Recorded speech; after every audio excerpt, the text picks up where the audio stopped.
नमस्कार दोस्तों। I am sure कि रिसेंटली आपने सुना होगा जम्मू कश्मीर के अंदर एक टेरर अटैक किया गया है वहां की पुलिस के ऊपर। ध्यान रखिएगा, पुलिस के ऊपर।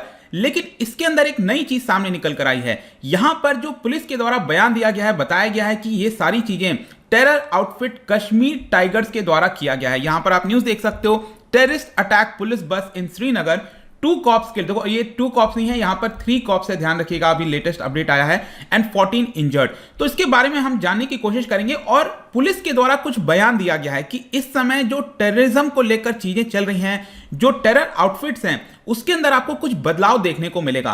तो वो सारी चीजें हो क्या रहा है जम्मू कश्मीर में, वो मैं आपको बताने की कोशिश करूंगा। चलिए आगे बढ़ते हैं। लेकिन उसके पहले अगर आप यूपीएससी या फिर किसी भी एग्जाम की तैयारी कर रहे हैं तो आप हमारे ऐप को डाउनलोड कर सकते हैं या फिर study.iq.com विजिट कर सकते हैं। वहां से सारी जानकारी आपको मिल जाएगी। इसके अलावा अगर आप एमसीक्यूज अटेम्प्ट करना चाहते हैं तो मेरे इंस्टा पेज पर जा सकते हैं। वहां पर स्टोरीज में सभी एमसीक्यूज आपको मिल जाएंगे। देखिए यहां पर अगर हम इस पर्टिकुलर इंसिडेंट की बात करें, अभी हुआ क्या है, हम इसकी बात क्यों कर रहे हैं, एक बहुत ही अनफॉर्चुनेट आप इंसिडेंट कह सकते हो कि जो पुलिस की बस है उसके ऊपर यहां पर अटैक किया गया। मैं अभी आपको प्लेस बताऊंगा, लेकिन यहां पर आप देख सकते हो जम्मू कश्मीर पुलिस ने नेम किया है कश्मीर टाइगर्स के बारे में। आप कश्मीर टाइगर्स अगर आप देखोगे, ये जो टेरर आउटफिट बताया जा रहा है, इसके बारे में बहुत कम पता है। मतलब कि एग्जैक्टली है क्या, किस बैकग्राउंड का है। जहां तक पुलिस का सवाल है तो उन्होंने कुछ चीजें बताने की कोशिश की हैं, लेकिन अभी भी आपको इसके बारे में कोई बहुत जानकारी देखने को नहीं मिलेगी। और खास बात इसमें यह है कि ये जो पर्टिकुलर अटैक हुआ है वो अगस्त 2019 के बाद से, मतलब जब एब्रोगेट किया गया था आर्टिकल 370, उसके बाद से सिक्योरिटी फोर्सेस के ऊपर अभी तक का सबसे बड़ा ये अटैक बताया जा रहा है। और जिसकी वजह से आप देख सकते हो यहां पर 3 डेड एंड 11 इंजर्ड, और काफी ग्रीवियसली इंजर्ड हुए हैं, जो घायल भी हुए हैं। काफी ज्यादा चोट यहां पर आई है। और ये सारी चीजें ध्यान रखिएगा उस पर्टिकुलर दिन हुआ जब 20th anniversary of parliament attack हुआ था। तो अक्सर इस तरह की चीजें आपको देखने को मिलती हैं कि जब भी इस तरह का कोई एनिवर्सरी आता है तो इस प्रकार के अटैक भी करने की कोशिश की जाती है टेररिस्ट के द्वारा।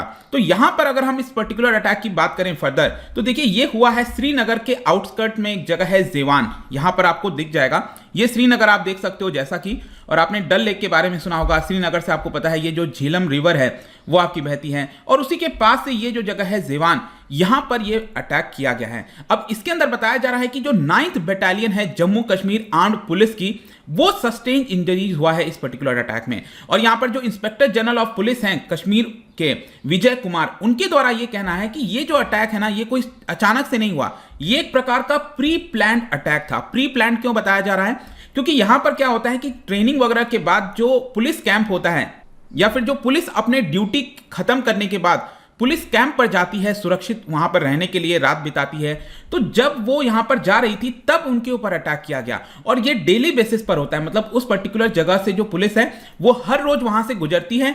और यहां पर यह भी कारण बताया जा रहा है कि वो जो रोड था जहां पर बस के ऊपर अटैक किया गया पुलिस कर्मियों के ऊपर, तो वो उस पर्टिकुलर रोड पर बहुत ज्यादा कोई लाइट वगैरह जल नहीं रही थी। तो डार्कनेस का भी यहां पर फायदा उठाने की कोशिश की गई है, और एक प्रकार का प्री प्लान्ड अटैक है। इनफैक्ट आप देख भी सकते हो ये जो पर्टिकुलर बस है उसके ऊपर अटैक किया गया। बुलेट के निशान भी आपको कई सारे देखने को मिलेंगे। तो इसी से आप समझ पाएंगे कि कितना दर्दनाक हादसा हुआ होगा कि लगातार यहां पर जो गन फायर है वो टेररिस्ट ने यहां पर करना स्टार्ट कर दिया, और आप देख पाएंगे कि यहां पर कई लोगों की मृत्यु भी हो गई है। अब यहां पर सवाल आता है उसके बाद पुलिस ने क्या किया। तो जब ये पर्टिकुलर अटैक हुआ उसके बाद आप देख सकते हो यहां पर एक गन बैटल देखने को मिला टेररिस्ट और पुलिस फोर्सेस के बीच में। और पुंछ डिस्ट्रिक्ट में बताया गया है कि इस गन बैटल में जो एक टेररिस्ट सस्पेक्टेड था वो मारा गया है। इनफैक्ट 13 दिसंबर को ही पुलिस ने ये जो पूरा ऑपरेशन है वो स्टार्ट कर दिया था, क्योंकि उनको स्पेसिफिक इंटेलिजेंस इनपुट मिला था, और उस पूरे एरिया के अंदर सर्च करना स्टार्ट कर दिया। और 14 दिसंबर को भी यहां पर बताया जा रहा है कि एक डायरेक्ट एनकाउंटर हुआ था टेररिस्ट के साथ, और वहां पर एक टेररिस्ट जो है वो उसने ओपन फायर कर दिया पुलिस के ऊपर। लेकिन उसी बीच क्या होता है कि उसको भी यहां पर पुलिस के द्वारा मार दिया जाता है। तो ये सारी चीजें इस समय आपको देखने को मिलेंगी। लेकिन ये जो अटैक हुआ है उसके बाद आप देखिए जो कश्मीर टाइगर है, इस तरह का पैम्पलेट यहां पर सर्कुलेट किया गया।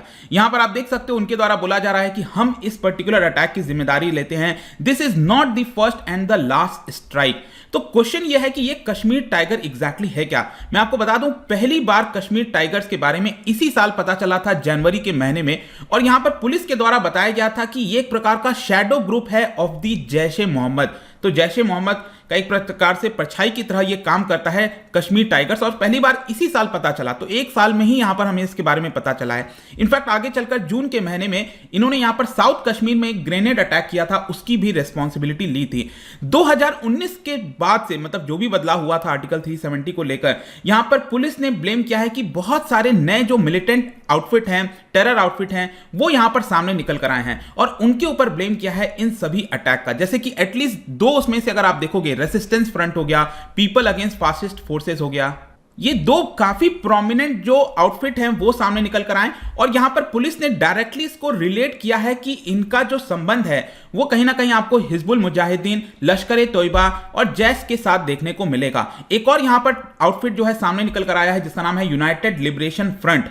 तो बेसिकली मैं यहां पर आपको यह बताना चाह रहा हूं कि पुलिस ये कह रही है कि ये जितने भी नए नए आपको टेरर आउटफिट्स देखने को मिलेंगे, इसमें और पहले के जो टेरर आउटफिट्स हैं उसके नॉमेनक्लेचर में आपको काफी बड़ा बदलाव देखने को मिलेगा। जैसे कि पहले क्या होता था, जैसे पहले के अगर आप नाम देखोगे हिजबुल मुजाहिदीन, लश्कर ए तोयबा, जैश ए मोहम्मद, तो वो जो पर्टिकुलर नाम था वो रिलीजियस कोनोटेशंस को दिखाता था, रिलीजन से कहीं ना कहीं जोड़कर देखा जाता था। लेकिन आफ्टर आर्टिकल 370 एब्रोगेशन के बाद से यहां पर जो नए टेरर आउटफिट्स जो सामने निकल कर आए हैं वो सेक्युलर नेचर के बताया जा रहा है। मतलब कि वो ये चाहते हैं कि एक प्रकार से सबको एक अम्ब्रेला के अंदर लाया जाए, यहां पर एक स्पेसिफिक रिलीजन और उस चीज को हटाकर एक पर्टिकुलर अम्ब्रेला में सभी को लाया जाए, ऐसे यहां पर टेररिस्ट के द्वारा कोशिश की जा रही है। इनफैक्ट यहां पर पुलिस ऑफिसर्स के द्वारा पाकिस्तान के साथ किस तरह से ये लिंक है वो भी समझाने की कोशिश की गई, क्योंकि इसका नाम और जिस नंबर से ये बढ़ रहे हैं टेरर आउटफिट, उसमें एक पर्टिकुलर डिजाइन देखने को मिल रहा है पुलिस को। और वो क्या है आप इसको ध्यान से समझिए। देखिए पाकिस्तान के ऊपर इस समय प्रेशर है, जब से आर्टिकल 370 को एब्रोगेट किया गया है पाकिस्तान के ऊपर वहां पर लोकल के द्वारा, टेररिस्ट के द्वारा प्रेशर आ रहा है कि आप जम्मू कश्मीर में मिलिटेंसी को बढ़ाने की कोशिश करिए। लेकिन जाहिर सी बात है अभी रिसेंटली आप सुन रहे होंगे कई समय से FATF के बारे में, फाइनेंशियल एक्शन टास्क फोर्स, तो पाकिस्तान उसको भी इग्नोर नहीं कर सकता। ऑलरेडी वहां पर जो इकोनॉमिक हालत है पाकिस्तान की वो बहुत ज्यादा खराब है। तो पहले के जो टेरर आउटफिट्स देखोगे, लश्कर तैयबा, जैश ए मोहम्मद, वो डायरेक्टली पाकिस्तान के साथ रिलेट करते हैं, ये पूरी दुनिया को पता है और उसका रिलीजियस कॉनोटेशन भी देखने को मिलता है। तो अब जो स्ट्रैटेजी अपनाई जा रही है पाकिस्तान के द्वारा या फिर वहां पर जो कुछ लोग हैं ये जो इस तरह की गतिविधि करने की कोशिश करते हैं भारत के अंदर, उनके द्वारा अब ये पर्टिकुलर स्ट्रैटेजी अपनाई जा रही है कि उन्होंने पूरा जो नाम है उसको बदलना स्टार्ट कर दिया है और ये सेक्युलर और इंडिजिनस के तौर पर वो दिखाने की कोशिश कर रहे हैं। कह रहे हैं कि देखिए हम सेक्युलर हैं, यहां पर वो नाम में आपको रिलीजियस कॉनोटेशंस देखने को नहीं मिलेगा।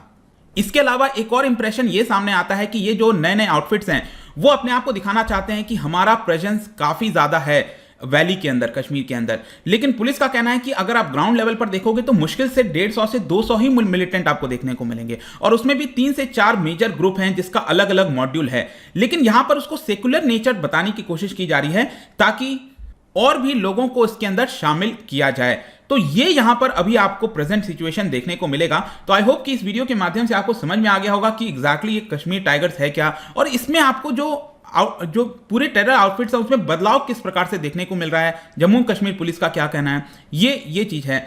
तो आई होप कि इस वीडियो से आपको सबको समझ में आ गया होगा। आशा करते हैं कि यहाँ पर ये जो टेररिज्म का पूरा मामला है वो जल्द से जल्द रुके। देखते हैं क्या होता है आगे। लेकिन जाने से पहले यहाँ पर आपके लिए एक क्वेश्चन है कि which among the following matches of the Himalayan peak and their particular state are correct. आपको बताना है कि यहाँ पर जो मैच किया गया है उनमें से कौन सा सही है। इसका राइट आंसर आपको पता ही है, मेरे इंस्टाग्राम पर तो मिलेगा ही, वहां पर अगर आप नहीं हो कोई बात नहीं, टेलीग्राम से भी ले सकते हैं इसका सही उत्तर। मैं कई सारे MCQs यहां पर डालता रहता हूं स्टोरीज के फॉर्म में, आप जाकर प्ले कर सकते हो। बाकी अगर आपको PDF चाहिए तो टेलीग्राम पर आइए, अलग अलग सोशल मीडिया पर भी आप जुड़ सकते हैं। साथ ही साथ UPSC या फिर किसी भी एग्जाम की तैयारी कर रहे हैं तो आप हमारे ऐप को डाउनलोड कर लीजिए। आई होप की वीडियो आपको पसंद आया होगा। मिलता हूं आपसे next time. Till then thank you very much, see you soon.